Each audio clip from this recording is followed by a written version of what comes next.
স্বপ্ন ছিল আমার, বিদেশি একটা ছেলের সাথে বিয়ে করে আমি দেশ বিদেশ ঘুরে বেড়াবো। এমন একটা ছেলেরা বিয়ে করতে যে নিজে তো সারাদিন ভুট্টা বেচেই কুল পায় না, আমারে নিয়ে কেমনে ঘুরবে? নিজের হাতে করে আজকে খামারটারে এত বড় বানাইছি। ভাইয়া আমি জানি তুমি অনেক কষ্ট করছো, টাকা পয়সা আমি পাঠাইছি না। টাকার গরম দেয় এটা সুস্থ আমার লগে? হ্যাঁ, টাকা দিয়া কি খালি খামার হয়? আর তুই যে বন্ধু বান্ধবের কাছ থেকে টাকা আনবি কইতাছস, তোর বন্ধু বান্ধব তোর একবারে টাকা দিব? ছেলে এত বড় ব্যবসা করে, আরে ও তো বুঝতার ব্যবসা করে। ঘটকের কাছে আমার ছেলের বায়োডাটা সবকিছু দেওয়া আছে, আপনার তো জানার কথা, নতুন করে জানার কি আছে?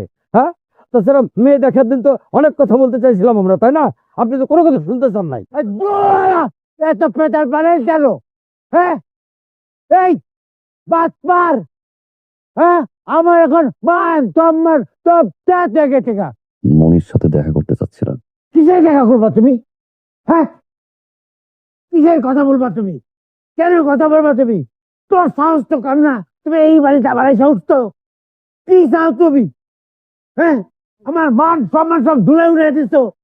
আমার তোমার তোমার আমি এই বাদ পার এই টিচার কেন আসছে এই বাসায়? আপনি একটু চুপ থাকেন না, মাথাটা ঠান্ডা করেন, আমি তো দেখতেছি। সৌদি আরবে গিয়ে বুঝলাম ফ্রি ভিসা বলতে কিছু নাই, সব বাটপারি। যে মাধ্যমে গেছি এটা ইলিগাল। যে মালিকের আন্ডারে ছিলাম 3 বেলা খাইতাম আর 14 ঘন্টা কাজ করতাম।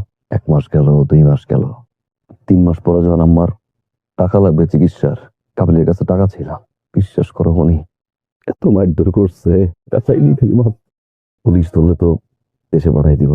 আব্বা এতগুলো টাকা ঋণ করে পাঠাইছে, আমার খরচ, চুপচাপ 17 ঘন্টা কাজ করতাম আর মার খেয়ে যেতাম।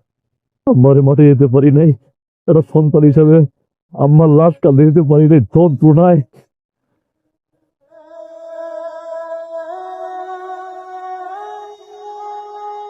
ভালো থাকো, পরের বার কোনো প্রবাসী বিয়ে করলে ভালো যাই না শুনে কইরো।